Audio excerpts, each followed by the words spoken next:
بسم اللہ الرحمن الرحیم۔ السلام علیکم۔ رمضان مبارک میں نشریات کا ایک خصوصی سلسلہ لے کر حاضر خدمت ہیں، آغاز کرتے ہیں۔ حسب سابق ہمارے سے تشریف فرمائیں استاد جناب جاوید احمد غامدی صاحب۔ السلام علیکم غامدی صاحب۔ وعلیکم السلام۔ ہم سب بہت شکریہ آپ کے وقت کا۔ اس نشست میں ہماری ایک کوشش ہوتی ہے کہ قرآن مجید کے اندر سے کسی ایسے موضوع کا انتخاب کیا جائے جس کو اپنا کر اس مہینے میں ہم مسلمان اپنا تزکیہ نفس کر سکیں، بہتری پیدا کر سکیں اور اللہ کی بارگاہ میں جب حاضری ہو تو سرخرو ہو سکیں۔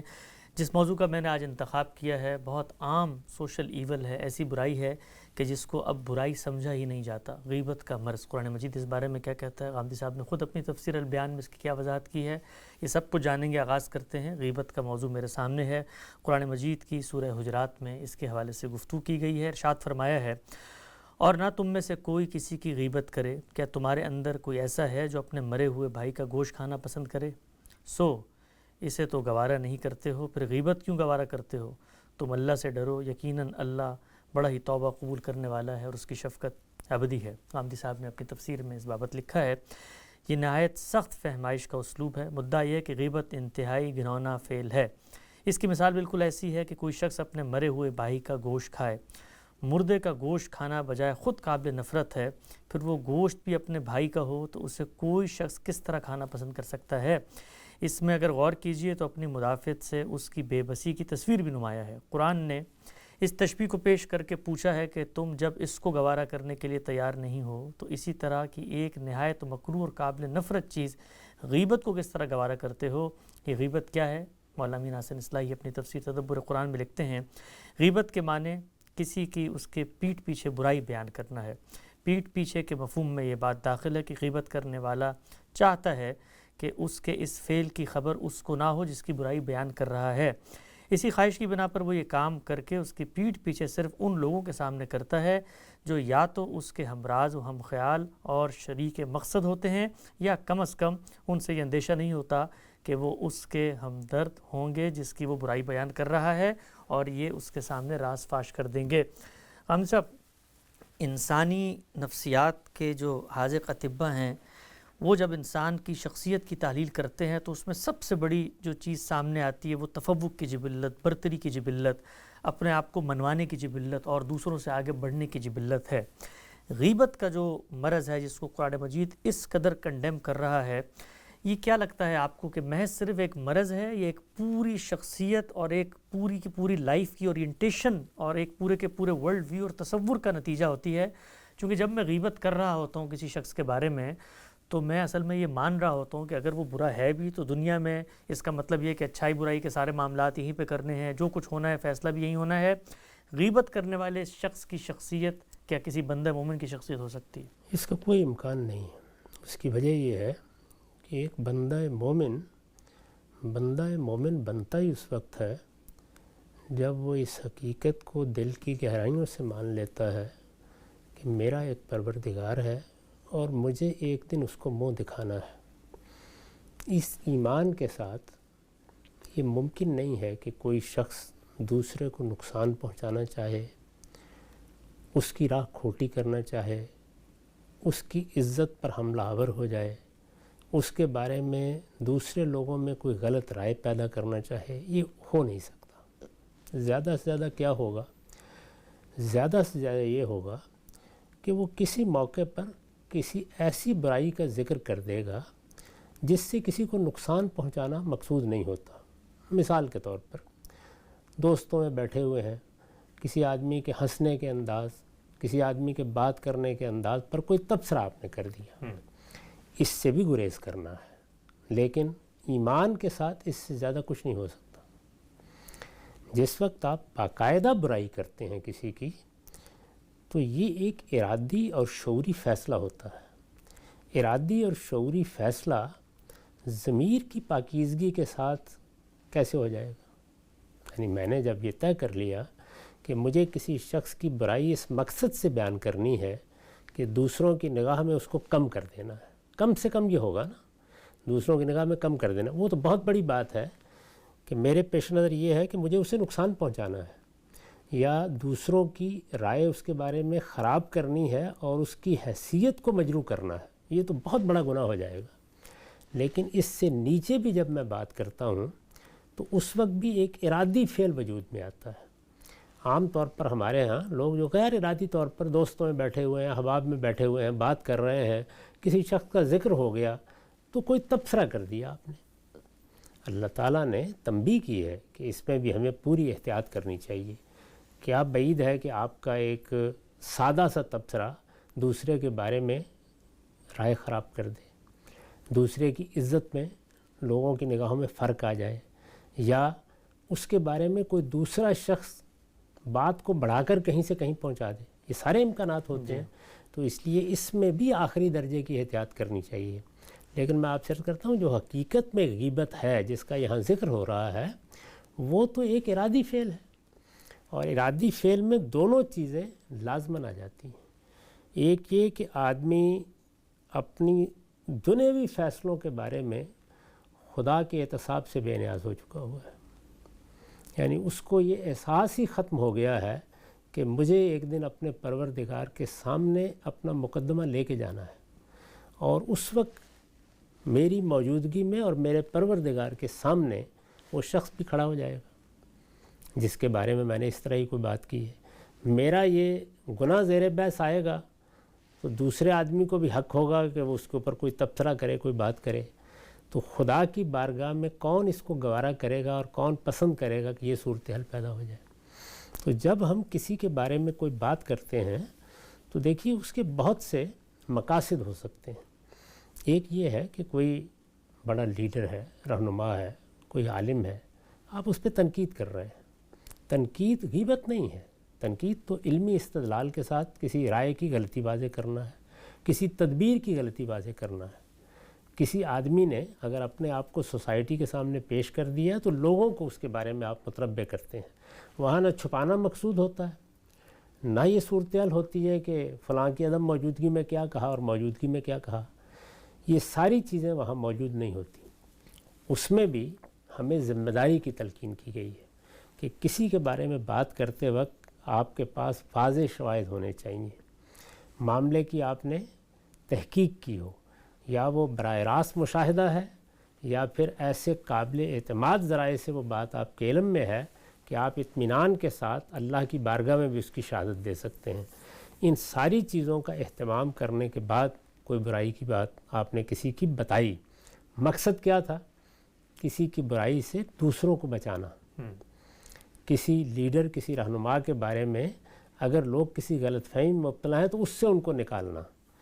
اسی طرح کوئی اپنی بیٹی کی شادی کرنا چاہتا ہے، کوئی کسی کے ساتھ کاروبار کرنا چاہتا ہے، وہ آپ کے ساتھ مشورے کے لیے آ گیا ہے تو آپ نے پوری احتیاط کے ساتھ اپنی معلومات اس کے سامنے رکھ دی ہیں. یہ ساری وہ ضرورتیں ہیں جس میں کسی کو نقصان پہنچانا پیش نظر نہیں ہوتا بلکہ دوسروں کو نقصان سے بچانا پیش نظر ہوتا ہے. لیکن جس وقت انسان کسی کو اپنا رقیب مان لیتا ہے یا اپنی برتری کو چیلنج ہوتے ہوئے دیکھتا ہے یا یہ خیال کرتا ہے کہ اچھا یہ حیثیت تو مجھے حاصل ہونی چاہیے تھی، فلاں آدمی کو کیوں حاصل ہو گئی، تو اس میں جو جذبات پیدا ہوتے ہیں وہ نہ اصلاح کے ہوتے ہیں، نہ دوسروں کی بھلائی کے ہوتے ہیں، نہ کسی کو نقصان سے بچانے کے ہوتے ہیں. یہاں سر تا سر نقصان پہنچانا اور دوسرے کو نیچا دکھانا مقصود ہوتا ہے. اور اس میں جو جذبات آپ کے اندر پیدا ہوتے ہیں وہ حسد کے ہوتے ہیں، وہ کینے کے ہوتے ہیں، وہ بغض کے ہوتے ہیں. یہ بیماریاں ہیں، آخری درجے کی بیماریاں ہیں. بیماریاں صرف جسمانی نہیں ہوتی، وہ ذہنی بھی ہوتی ہیں، وہ نفسیاتی بھی ہوتی ہیں، وہ اخلاقی بھی ہوتی ہیں. تو یہ بدترین اخلاقی برائی ہے جس میں ہم مبتلا ہو جاتے ہیں. اس میں اس فرق کو سمجھنا چاہیے. بسا اوقات لوگ افراط و تفریط سے کام لیتے ہیں کہ جو برائی کسی مقصد سے بیان کی جا رہی ہے اور برائی بیان کرنے والا یہ بتا رہا ہے کہ تم اپنی بیٹی کی شادی کرنا چاہتے ہو، تم کاروبار کرنا چاہتے ہو، میرے علم میں یہ چیز ہے، تو اس کے معاملے میں احتیاط کرنا. تو یہاں ایک ضرورت پیش آ گئی ہے کہ وہ اپنی کوئی بات بیان کرے. بے ضرورت گفتگو ہو رہی ہے تو یا تو کوئی ہنسی مذاق کی گفتگو ہوگی، ایسے ہی کوئی معمولی سی بات کسی کے بارے میں کوئی چیز آپ کے علم میں ہے آپ نے بیان کر دی، اور اگر کسی موقع کے اوپر اس کے سامنے ہی بیان کرنے کی ضرورت ہوگی تو کوئی حجاب نہیں ہے، بیان ہو جائے گی. ایسا بارہ ہوتا ہے نا کہ ہم کسی کے بات کرنے کے انداز پر کوئی تبصرہ کر دیتے ہیں، کسی کی کوئی نقل اتار دیتے ہیں، اس طرح کی چیزیں ہوتی ہیں. ان میں بھی میں عرض کر رہا ہوں کہ آخری درجے کی احتیاط کرنی چاہیے، لیکن یہ اب اس دائرے میں بھی داخل نہیں ہوئی.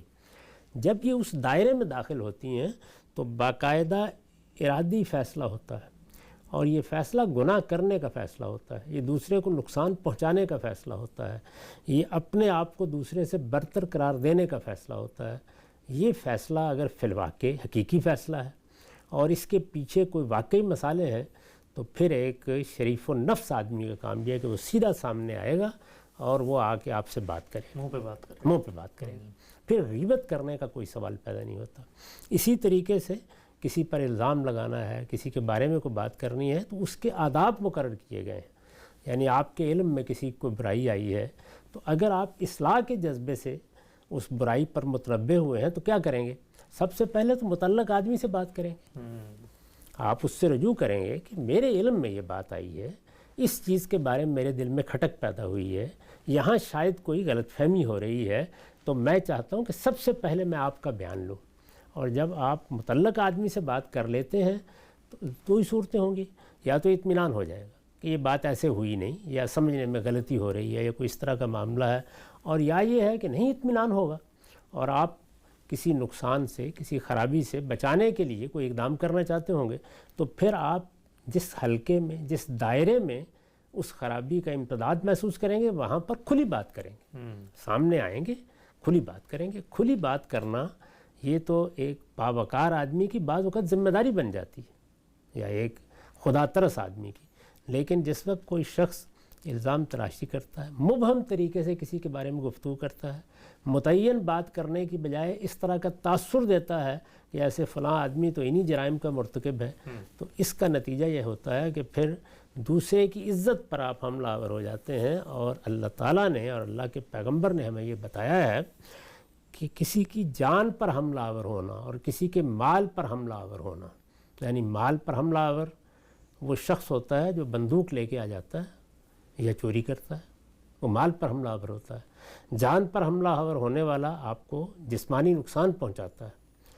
اسی طرح سے آبرو پر حملہ ہونے والا بھی کوئی کم درجے کا جرم نہیں کرتا۔ تو انسان کی جان کے خلاف اقدام کیا جائے، مال کے خلاف کیا جائے، آبرو کے خلاف کیا جائے، یہ سب قرآن مجید کی اصطلاح میں بغی ہے، عدوان ہے، اور یہ بدترین جرائم ہے۔ اللہ تعالیٰ نے ان کو حرام قرار دیا ہے۔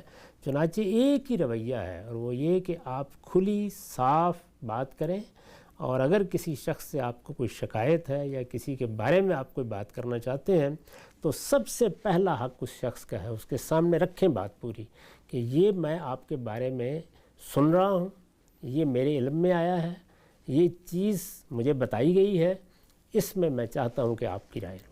یہ بھی ظاہر آدمی کب کرے گا؟ کوئی کنسرن ہوگا تو کرے گا، ورنہ کس کے اگر نہیں ہے تو کوئی ضرورت نہیں ہے۔ یعنی ہم 10 باتیں روز اس کان سے سنتے ہیں، اس کان سے نکال دیتے ہیں، لوگ دائیں بائیں سے چیزیں خبریں پڑھتے ہیں بعض اوقات، لیکن وہ ہمارے متعلق کی چیزیں نہیں ہوتی۔ اگر کوئی تعلق پیدا ہوا ہے تو پھر کیا آپ الزامات کی تشہیر کرنا شروع کر دیں گے؟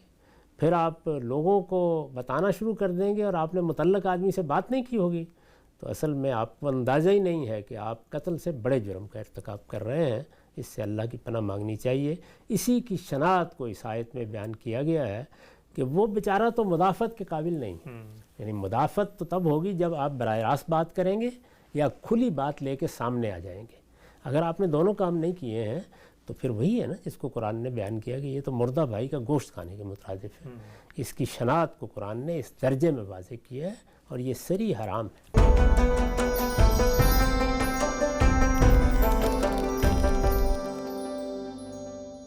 نقطہ بالکل واضح ہو گیا کہ اس نوعیت کا جرم ہے غیبت کا، اور ہم لوگ بالعموم اس طرح کے جو جرائم ہیں اللہ کی نظر میں ان کے جرم ہونے کا شعور اور ادراک بھی اپنے قلوب و اذہان میں نہیں رکھتے، اور بے تکلف اس کا ارتکاب کرتے چلے جاتے ہیں۔ شاہ صاحب، ایک جو بڑی کامن سی بات، منہ کی بات ہوتی ہے جب کسی کو توجہ دلائی جائے کہ یار تو غیبت کر رہے ہو تم، وہ کہتا ہے کہ بھائی یہ مثلا میں تو ایک حقیقی برائی بیان کر رہا ہوں، اس میں پائی جاتی ہے، میں تھوڑی کوئی اس طرح کا الزام لگا رہا ہوں۔ تو قرآن مجید جس چیز کی مذمت کر رہا ہے وہ حقیقی برائی ہی کی کر رہا ہے، ورنہ تو وہ تو بہتان بن جائے گا اگر اس میں پائی نہیں جاتی۔ ایسا ہی ہے، خود رسالت مآب صلی اللہ علیہ وسلم سے بھی اس کے بارے میں پوچھا گیا، یہی بتایا آپ نے کہ حقیقی برائی جو آپ کے خیال میں، دیکھیے حقیقی برائی کا مطلب کیا ہے؟ حقیقی برائی کا مطلب یہ ہے کہ میرے نزدیک یا وہ میرے مشاہدے میں آئی ہے یا میرے علم میں آئی ہے۔ یہ ہو سکتا ہے کہ میں مشاہدے میں بھی غلطی کھا گیا ہوں اور علم میں بھی غلطی کھا گیا ہوں۔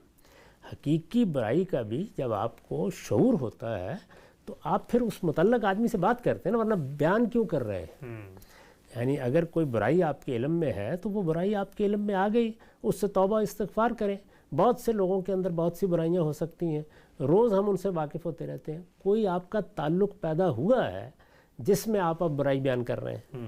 یعنی میں نے پہلے عرض کیا کہ برائی بیان کرنے کے پیش نظر یا تو یہ ہے کہ ایسے ہی گپ شپ میں ایک بات بیان ہو گئی، اگر آپ ارادی فعل کر رہے ہیں تو کسی مقصد سے کر رہے ہوں گے نا، تو پھر آپ اس ارادی فعل کو کرنے سے پہلے کیوں کھڑے نہیں ہوئے، اور آپ نے کیوں اپنے گریبان میں نہیں جھانکا، اور کیوں اس بات پر غور نہیں کیا کہ اس کے لیے تو کچھ لازمی چیزیں مقرر ہیں جو مجھے کرنی ہیں۔ پہلا کام یہی ہے کہ مجھے متعلق آدمی سے بات کرنی ہے، اور متعلق آدمی کو پورا موقع دینا ہے کہ وہ اپنی مدافعت میں جو کچھ کہنا چاہتا ہے وہ کہے، ورنہ مردہ بھائی کا گوشت ہے جو میں کھانے جا رہا ہوں، تو یہ مردہ بھائی کا گوشت ہے جو ہم شب و روز کھاتے ہیں، اور بالعموم سنی سنائی باتیں آگے بیان کرتے چلے جاتے ہیں، کبھی اس کی تحقیق کی ضرورت محسوس نہیں کرتے، کبھی متعلق آدمی سے بات کرنے کی ضرورت محسوس نہیں کرتے، ایک گمانوں کا لشکر ہے جو ہم اپنے ساتھ لیے پھرتے ہیں اور اس کی بنیاد پر آرا قائم کرتے ہیں، اور پھر اس کے بعد اپنے تجزیے کو ایک حقیقت بنا کے پیش کرنا شروع کر دیتے ہیں۔ تو یہ بڑی بدقسمتی کی بات ہے، ہمیں اندازہ نہیں ہوتا کہ اس سے گھر برباد ہوتے ہیں، اس سے ادارے برباد ہوتے ہیں، اس سے ملک برباد ہوتے ہیں۔ ہمارے ہاں یہ جو پروپیگنڈے ہوتے ہیں، مختلف رہنماؤں، زعماء، علماء کے بارے میں طرح طرح کی باتیں مشہور کی جاتی ہیں، یہ سب کیا آپ کا خیال یہ ہے کہ سوسائٹی میں کوئی صحت مندانہ رویے پیدا کرتے ہیں؟ اس کے نتیجے میں ہم ایک دوسرے کو کاٹ کھا رہے ہوتے ہیں اور کچھ بھی نہیں کر رہے ہوتے۔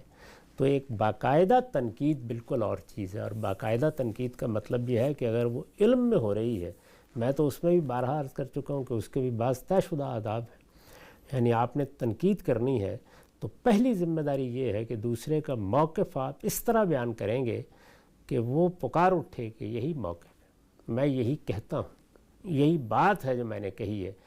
پھر اگر آپ اس کے اوپر دلائل سے تنقید کر رہے ہیں تو اس کے دلائل بھی بیان کریں گے پہلے، یہ اس کا موقف ہے، یہ اس کی دلیل ہے، پھر آپ بتائیں گے کہ اس دلیل میں کیا خامی ہے، اور اگر وہ موقف اس سے پہلے بہت سے اہل علم کا رہا ہے تو پھر آپ جائیں گے اور جا کر وہاں سے اس کو بیان کریں گے جہاں وہ پہلی دفعہ سامنے آیا تھا، اور وہاں بھی لوگوں کو یہ بتائیں گے کہ یہ فلاں کا موقف ہے، اس سے پہلے بھی رہا ہے، میرے نزدیک اس میں یہ خامی ہے، یہ سقم ہے۔ تو تنقید کے بھی یہ لازمی آداب ہیں جن کو ملحوظ رکھے بغیر تنقید کرنے کا مطلب ہوتا ہے نفرت پیدا کرنا۔ اس کے نتیجے میں دوسرے کے بارے میں وہ احساسات پیدا ہوتے ہیں جو حقیقت میں نہیں پیدا ہونے چاہیے۔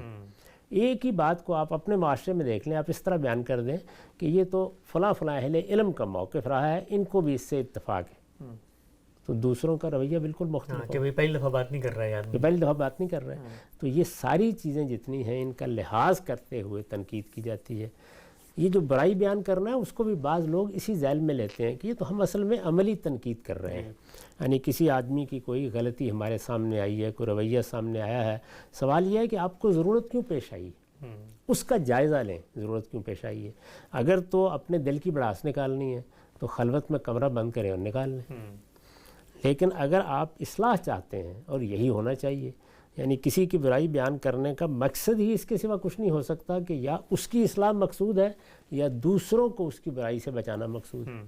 تو دوسروں کو بچانا مقصود ہے تو پھر بھی آپ کو وہ تقاضے پورے کرنے ہیں جو برائی بیان کرنے کے لیے ضروری ہے، یعنی آپ کو بتانا پڑے گا کہ یہ برائی میرے علم میں آئی تھی، میں نے متعلق آدمی سے بات کی تھی، انہوں نے مجھے جو جواب دیا اس سے میرا اطمینان نہیں ہوا، اس کے وجوہ بتائیں، اور بتا کے پھر آپ یہ کہیں کہ یہ برائی ہے، اور میں اس لیے آپ کو بتا رہا ہوں کہ مثلا آپ اپنی بیٹی کا بیٹے کا نکاح کرنا چاہ رہے ہیں، آپ کوئی کاروبار کرنا چاہ رہے ہیں، آپ کوئی معاملہ کرنا چاہ رہے ہیں، آپ کو نقصان نہ ہو جائے، یعنی کوئی مقصد ہونا چاہیے نا۔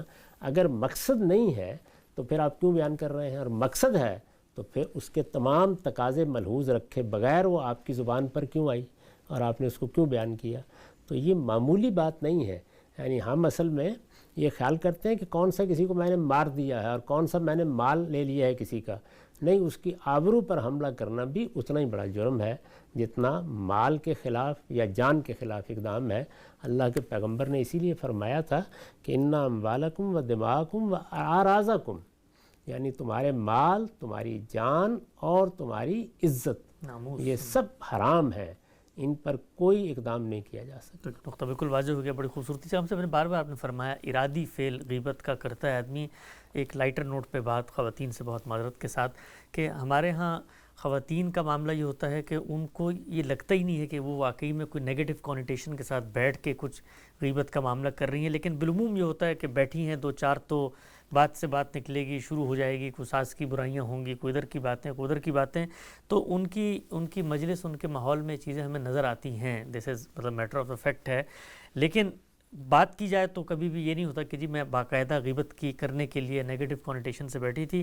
اس طرح کے معاملے کو کیا غیبت کہا جائے گا؟ اور پھر یہ خواتین کا معاملے کا کیا؟ معاملے کی نوعیت دیکھی جائے گی، کیا چیز بیان ہو رہی ہے، اس کی میں نے مثالیں دی ہیں کہ ایک وہ چیزیں ہیں کہ جو اگر آپ سامنے بھی بیان کر دیں تو دوسرا بھی اس کا لطف اٹھائے گا، لیکن اگر کوئی باقاعدہ برائی ہے، متعین جرم ہے، تو اس کے تقاضے ہیں۔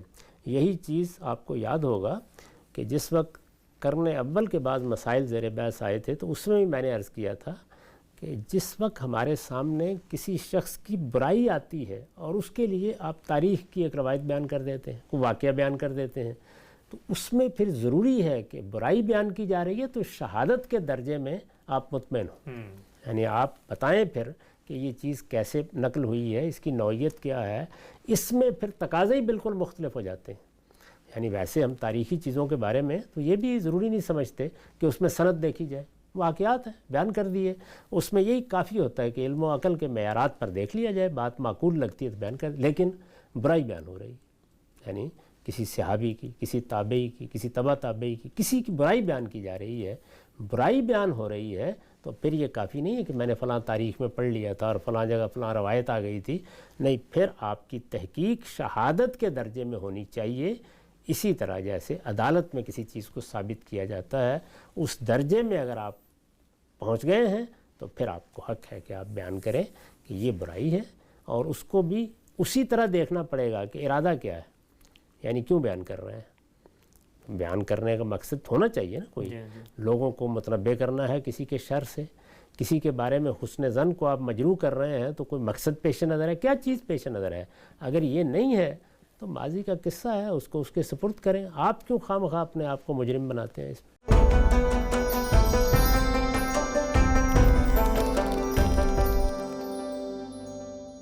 قرآن مجید کے اندر غیبت کی مذمت اور ممانعت کے حوالے سے سورۃ الحجرات کے اندر جو بات زیر بحث تھی، بڑی تفصیل سے غامدی صاحب سے ہم نے جانا۔ ایک روایت آپ حضرات کی خدمت پر رکھ کے انشاءاللہ پروگرام کو خاتمے کی طرف لے جائیں گے۔ عبداللہ بن عمر رضی اللہ عنہ کی روایت ہے، انہوں نے بیان کیا کہ انصار میں سے ایک نوجوان رسول اللہ صلی اللہ علیہ وسلم کی خدمت میں حاضر ہوا، آپ کو سلام کیا، پھر بیٹھ گیا اور پوچھا، یا رسول اللہ، ایمان والوں میں سب سے زیادہ فضیلت کس کی ہے؟ آپ نے فرمایا، جن کے اخلاق سب سے اچھے ہوں۔ اس نے پوچھا، ان میں سے سب سے زیادہ دانشمند کون ہے؟ فرمایا، جو ان میں سب سے زیادہ موت کو یاد کرنے والے اور اس کے آنے سے پہلے اس کی سب اچھی تیاری کرنے والے ہوں، یہی سب سے زیادہ دانشمند ہے۔ اس کے بعد نوجوان خاموش ہو گیا، اس نے مزید کوئی بات نہیں پوچھی اور وہاں سے چلا گیا۔ ہم سب، ہمارے ہاں اگر آپ پوچھیں کسی بڑے مفکر سے، کسی بڑے صاحب علم سے، کسی بڑے حکیم دانا فلسفی سے کہ بھائی کون شخص ہے جو عقل مند ہے، دانشمند ہے، تو وہ اس کے جو اوصاف و خصائص بتائے گا کہ بھئی اس کو دنیا کا یہ پتہ ہو، اس کو تفسیروں کا یہ پتہ ہو، اس کو علوم عالیہ اتنے آتے ہوں۔ اللہ کے پیغمبر نے ایک جملے میں جو بات فرمائی کہ اصل جو عقل رکھنے والا ہے وہ ہے کہ جو موت کے دن کی خبر رکھے اور اس کی تیاری میں جت جائے۔ کیا بات فرمائی ہم سب؟ یہی بات پیغمبر کرنے کے لیے آئے ہیں، یہی اصل چیز ہے۔ اگر کسی آدمی کو موت یاد نہیں ہے تو پھر تو وہ اس بنیادی حقیقت ہی سے واقف نہیں ہے جس پر اس دنیا کا انحصار ہے۔ موت یاد ہونے کا مطلب صرف ایک واقعے کو یاد رکھنا نہیں ہے، بلکہ اس حقیقت کا ادراک ہے کہ میں اس کے بعد ایک نئی دنیا میں داخل ہونے والا ہوں۔ پیغمبر جس کی منادی کرتے ہیں، ان کے آنے کا اس کے سوا کوئی مقصد ہی نہیں ہے۔ یعنی دنیا میں انسان نے سائنس کی تحقیق کرنی ہے، اس دنیا کو کھنگالنا ہے، اس کے بعد حقائق کا اکتشاف کرنا ہے، یہ ساری چیزیں تو انسان کرتا ہے، اس کو اس کی بڑی صلاحیت دی گئی ہے، اس کے لیے پیغمبر بھیجنے کی ضرورت نہیں ہے۔ پیغمبر تو آئے ہی موت کی یاد دہانی کے لیے، یعنی موت کی یاد دہانی اس مقصد سے نہیں کہ موت آنی ہے، نہیں، یہ کہ موت کے بعد کیا ہونے والا ہے، موت کا نتیجہ کیا نکلنے والا ہے، موت کس دنیا میں داخل ہونے کا دروازہ بننے والی ہے، اس کے بارے میں وہ متنبع کرتے ہیں. اسی لیے ان کے لیے نذیر کا لفظ اختیار کیا جاتا ہے. وہ نذیر للعالمین ہوتے ہیں، دنیا والوں کے لیے خبردار کرنے والے ہوتے ہیں. خبردار کسی حادثے سے کیا جاتا ہے. تو یہ واقعہ، یہ حادثہ مجھے آپ کو ہر ایک کو پیش آنے والا ہے. اگر کسی آدمی کو یہ حادثہ یاد نہیں ہے تو پھر اس کے اندر کون سی صفات ہیں جس کو آپ دیکھیں گے؟ باقی سب چیزیں تو اصل میں صلاحیتیں ہیں، ان کا دنیا میں ظہور ہوتا ہے، اس کے صلے بھی دنیا میں مل جاتے ہیں. انسان کی اخلاقی شخصیت اگر حقیقی معنی میں قابل اعتماد بنتی ہے تو وہ موت کی یاد دہانی سے بنتی ہے. اب تو بالکل واضح ہو گیا، حدیث کو بھی زیر بحث لے کر آئے. وقت یہاں پہ ختم ہوتا ہے، دوبارہ انشاءاللہ حاضر خدمت ہوں گے کل اسی وقت. اب تک آپ لوگ کا بہت شکریہ.